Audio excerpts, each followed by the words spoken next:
Olá, meus irmãos, sejam bem-vindos a mais um estudo bíblico. Espero que vocês estejam bem. Estamos na semana 27 do nosso estudo bíblico.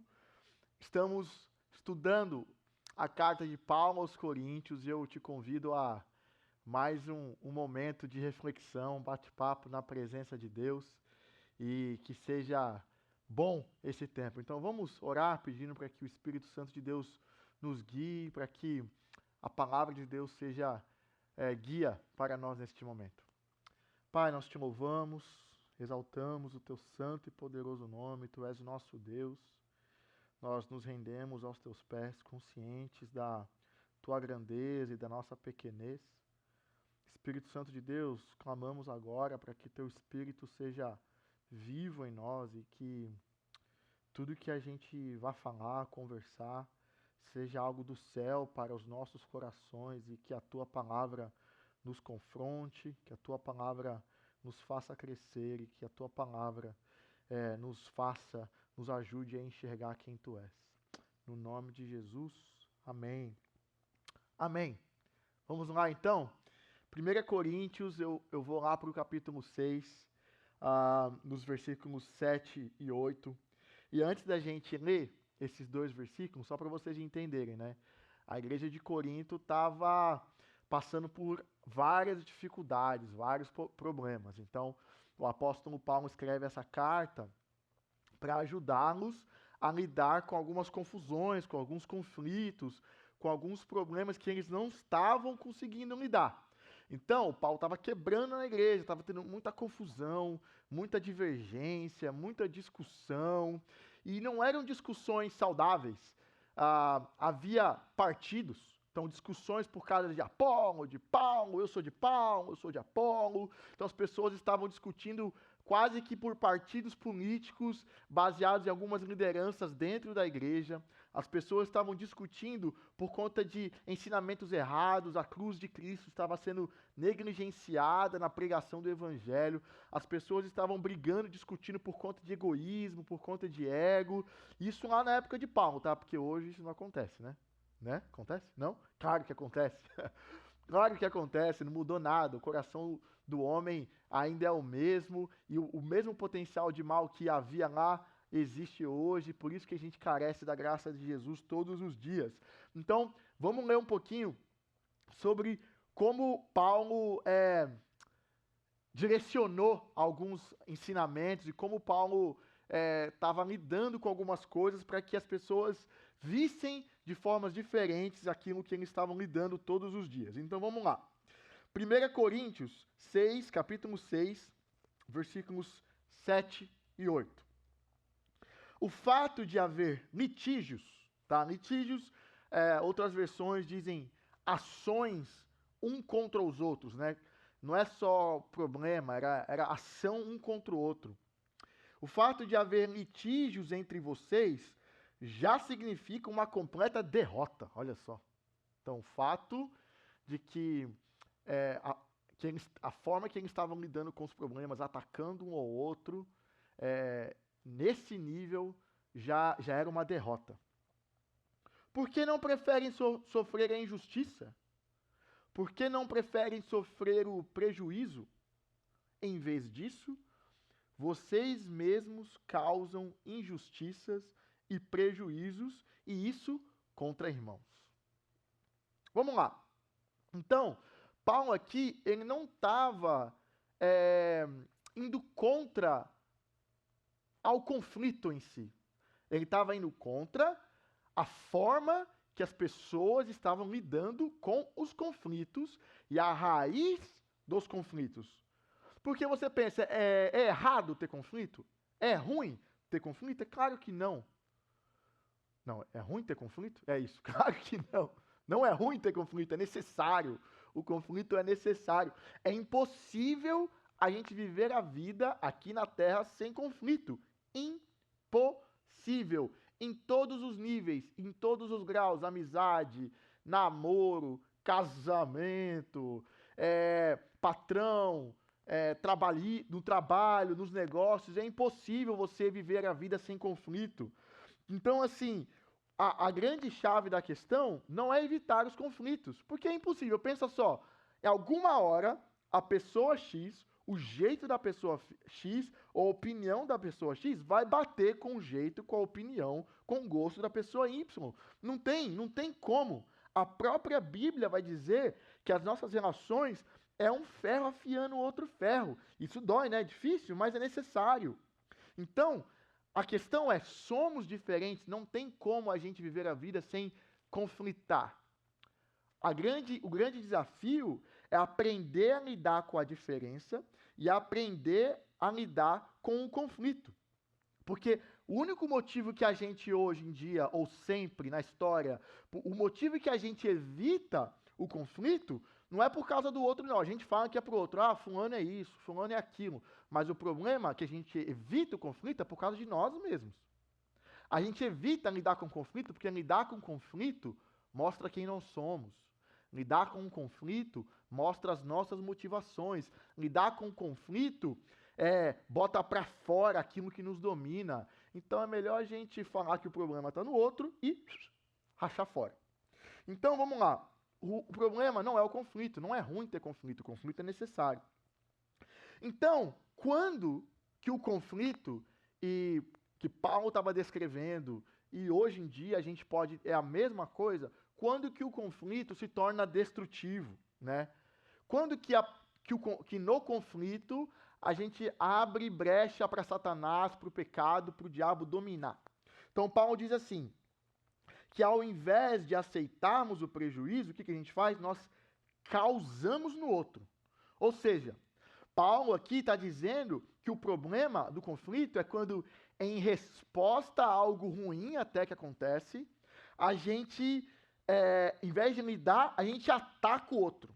Então, por exemplo, vamos falar sobre uma emoção que impulsiona muito desses ataques, a ira. A ira. A ira é errado? É pecado? Não. Deus se ira. Deus se ira contra a maldade, com a maldade do homem, do ser humano, com o pecado. A ira não é o problema. Qual que é o problema então?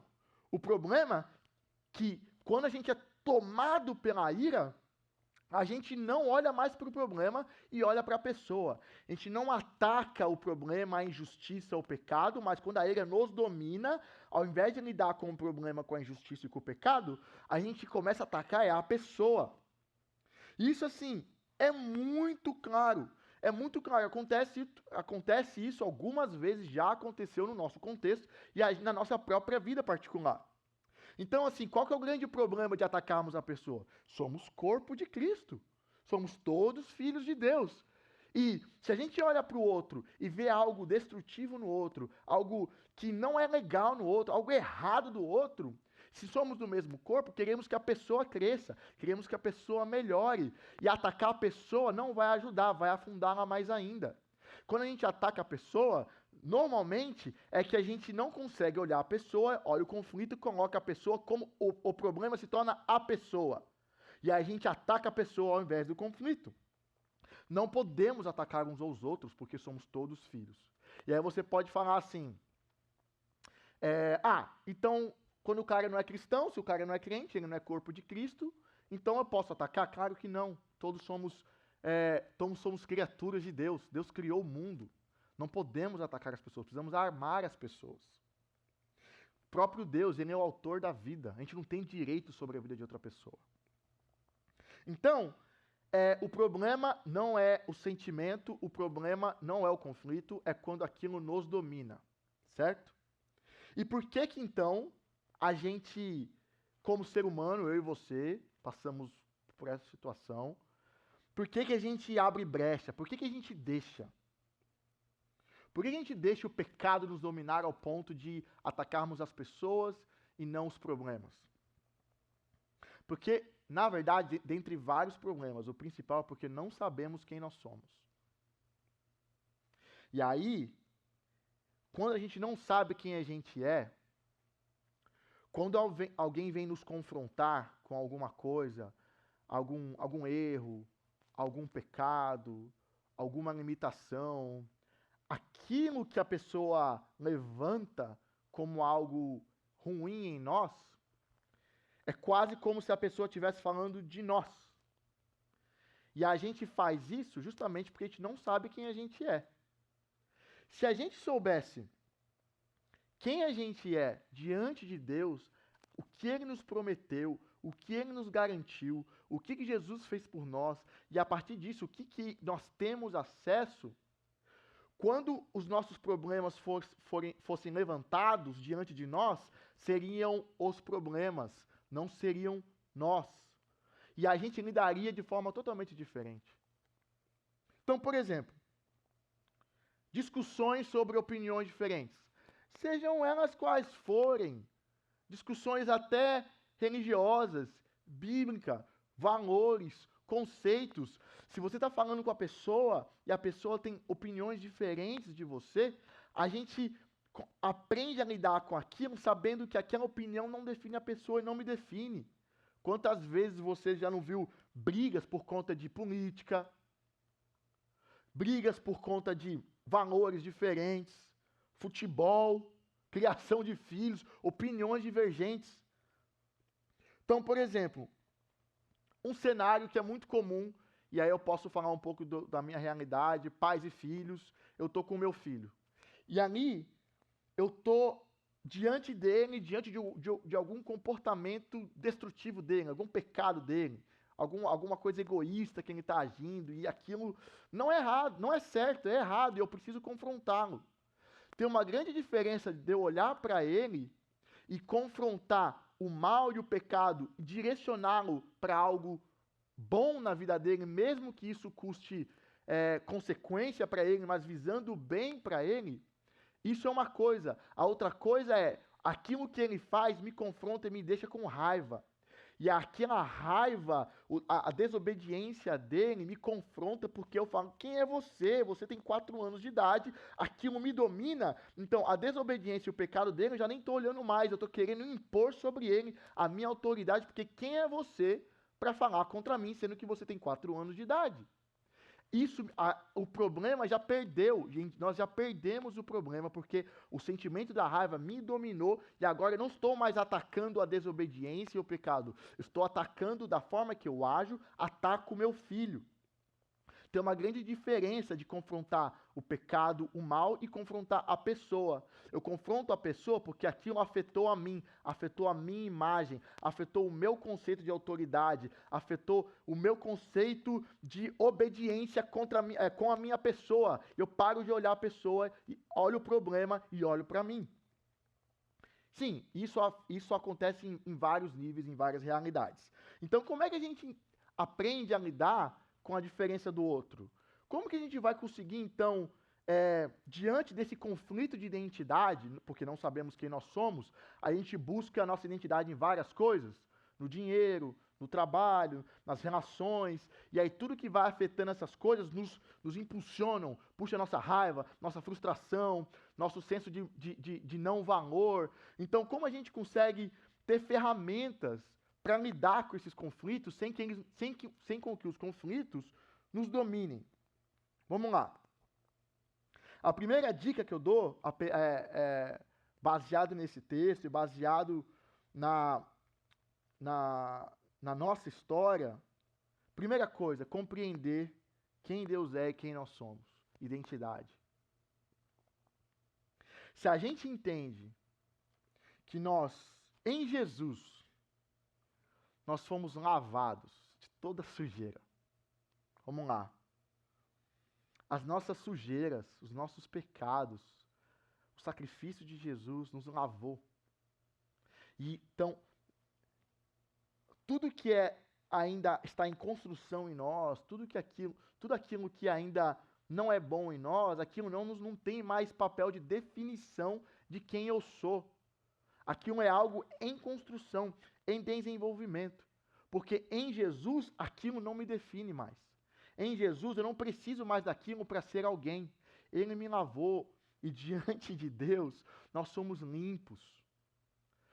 Diante de Deus, Jesus nos faz justos. A gente não precisa mais fazer nada para provar para Deus quem nós somos. Jesus fez tudo. E aí, o processo que estamos vivendo é de santificação, de melhora. E aí os conflitos até nos ajudam.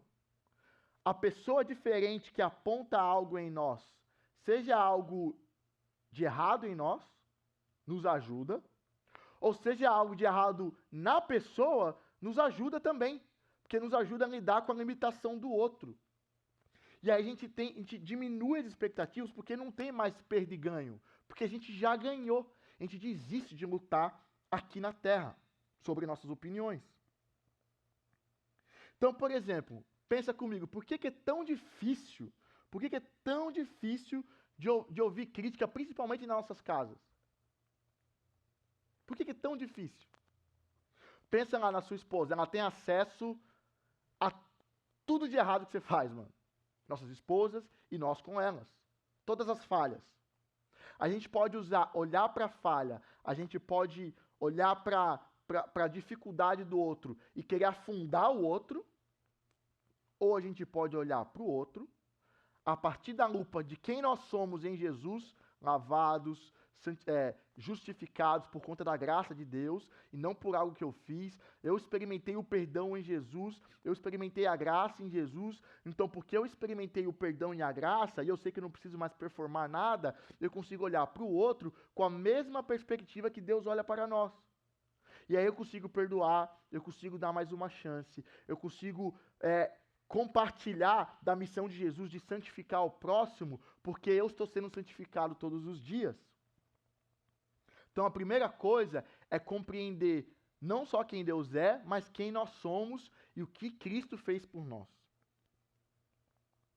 Outra coisa, outra dica é separar a pessoa do problema. Por exemplo, aquilo que você identifica no outro que está incompleto, como já falamos, não define. E tem uma diferença, vamos lá. Tem uma diferença de eu não gostar do que o outro está fazendo, do que o outro está fazendo. Aquilo me afeta porque eu não gosto. Porque é diferente do meu. Isso é uma coisa. Outra coisa, o que a pessoa está fazendo é destrutivo, é errado, é injusto, baseado no que, em que você está classificando o comportamento do outro. Você está classificando baseado nos seus gostos ou em valores baseados em Deus e na palavra de Deus? Se é gosto, segura a onda aí, gosto cada um tem o seu. Se é errado, pecado, você pode ser bênção na minha vida se você enxergar algo de errado na minha vida, de injusto que eu estou fazendo, de pecado que eu estou lidando de forma errada. Então, você pode ser instrumento de Deus na minha vida. Então, só que aquilo que eu estou vivendo, aquilo que eu estou fazendo, não me define. O problema não sou eu. Naquele momento, naquela fase da minha vida, eu estou lidando com aquilo, estou tendo dificuldades com aquilo. E você pode ser instrumento de Deus na minha vida para não me condenar e sim me ajudar a sair daquele lugar. O problema não me define e o problema não te define. E aí, em último lugar, a gente pode entender que o melhor, na verdade, é aprender a perder. Como assim aprender a perder? Paulo fala, por que não preferem, então, sofrer o prejuízo? Pessoal, vamos lá. Nosso egoísmo, nosso egocentrismo, está no centro de 99% dos conflitos destrutivos que a gente lida todos os dias. Não os conflitos construtivos, os destrutivos, aqueles que não dão certo. Os conflitos que dividem, não ajuntam, os conflitos que colocam para baixo, não para cima. A maioria desses conflitos são movimentados pelo nosso egoísmo. E aí a gente precisa entender que as pessoas, elas são mais importantes do que a nossa opinião sobre elas. As pessoas são mais importantes do que os nossos gostos.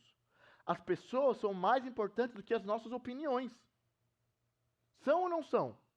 Se as pessoas não forem mais importantes do que as nossas opiniões, significa que nós somos o centro do universo e nós somos melhores do que aquela pessoa. Estamos classificando a pessoa pela opinião, pelo time, pela visão política, pela visão religiosa, pelo jeito que se veste. Estamos classificando a pessoa por coisas e não estamos a enxergando como Deus as enxerga. Tem uma frase do Francis Chan que diz assim: é a nossa incapacidade de tirar os olhos de nós mesmos e colocarmos nos outros que nos destroem. Ok? É disso que Jesus veio nos salvar. É isso que o Espírito Santo quer fazer em nós. As pessoas mais humildes são geralmente são as mais felizes. Olha só, a nossa incapacidade de tirar o olho da gente é que destrói a gente. Pensa só, começa a fazer um histórico das brigas que você teve com a sua esposa, com seu marido, com seus filhos. Quanto mais egoísta, quanto mais centrado em nós, mais a gente briga, baseado nos nossos gostos, baseado no nosso senso de certo e errado. E isso nos destrói, não nos ajuda. A gente nunca teve numa sociedade tão egoísta. Já falamos aqui, até as páginas das redes sociais, é tudo sobre a gente. Então a gente está cada vez mais egoísta, cada vez mais focado em nós. Por conta disso, cada vez mais infeliz, cada vez mais depressivo, cada vez mais ansioso, cada vez mais não contente, descontente com as coisas, não satisfeitos, porque estamos focados em nós. Então, se a gente aprende a tirar o olho da gente e olhar para o outro como Jesus fez, nós vamos aprender a lidar com o outro, colocá-lo no lugar que ele merece e aprender a lidar com o outro, porque estamos aprendendo a lidar com nós também, do jeito certo. Então ele diz assim que as pessoas mais humildes, né, são geralmente as mais felizes. E outra frase do Tim Keller que fala sobre humildade, que é muito interessante, né? A gente tem um conceito meio errado sobre humildade. O Tim Keller falou assim, que humildade não é pensar que somos menos, e sim pensar menos em nós. Você entendeu? Humildade não é pensar que eu sou menos ou me colocar para baixo. É gastar menos tempo pensando em mim. Isso é o segredo. Quanto mais tempo eu penso pensando em mim, nas coisas que eu quero, naquilo que me faz bem, mais egoísta e mais para mim eu vivo, consequentemente mais infeliz, mais ansioso, mais depressivo, Quanto mais no outro eu penso, menos infeliz, menos depressivo, menos ansioso. E quem que é o nosso grande exemplo? Quem que é o nosso grande referencial no lugar de abrir mão do eu para ir na direção do outro? O próprio Jesus, nosso Salvador, o Cristo. Ele veio, abriu mão de toda a glória para, em obediência e amor, servir até a morte. E porque ele ressuscitou e está vivo, ele está aqui, ó, disponível hoje para mim e para você, através do Espírito Santo, para moldar em nós o caráter dele. Só assim, e é todos os dias ele está disponível para mudar aquele egoísmo, mudar o pecado, moldar, nos quebrantar, nos fazer reconhecer os nossos caminhos destrutivos e nos fazer cair de joelhos em arrependimento. E todo dia é uma nova chance de nos renovarmos, dele renovar em nós as nossas forças e moldar em nós o caráter dele. Então, o meu conselho para você, não fuja do conflito. Não fuja do conflito. Fuja do conflito destrutivo. E o conflito destrutivo normalmente o conflito destrutivo é por causa de nós mesmos. Porque o conflito ele vai fazer a gente aprender sobre quem nós somos. Então aprenda com o conflito. Aquilo que te tira do controle diante do conflito, saiba que não tem a ver com o outro, tem a ver com você. É mais fácil a gente apontar para o outro, sempre. Tem a ver com você e não com o outro. Então, não fuja deles. Entenda cada dia mais quem você é em Deus, para que as coisas e os problemas e as dificuldades desse mundo não nos definam. E vamos aprender com Jesus a nos esvaziar de nós mesmos, sabendo que o lugar glorioso que Ele está hoje, ao lado do Pai, e toda a sua glória será compartilhada conosco logo em breve. Logo em breve. Amém? Que Deus nos abençoe, que a gente possa viver para a glória dele todos os dias, em casa, no casamento, com os nossos amigos, aprendendo a lidar com os conflitos, olhando para Cristo. E que a gente desista de ganhar e aprenda com Jesus a perder. Em nome de Jesus, que a gente possa viver essa vida. Amém? Nos vemos em breve. Até a próxima.